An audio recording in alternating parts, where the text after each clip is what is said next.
Good evening mga langga!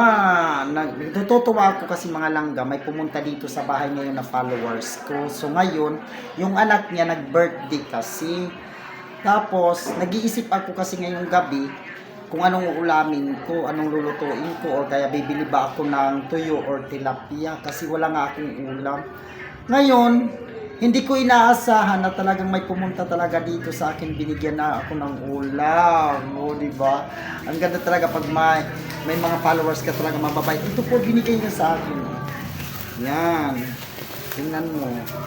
Pero ang sabi niya, mga binili lang din nila to. Nabigay siya ng palabo. Tsaka binigyan ako ng spaghetti. May spaghetti na naman siya. Oh. Tapos binigyan din ako ng ano to siya.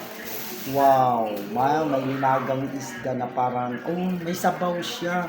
So, ngayong hapon, thank you so much ha, na libre talaga yung ano kong ulam ngayong gabi na to. Maraming salamat po sa blessing na ibinigay mo sa akin na sana itong nag-birthday na to, nabigyan ng mahabang buhay at marami pang blessing sa buong buhay niya. Thank you very much. Masaya ako. Thank you.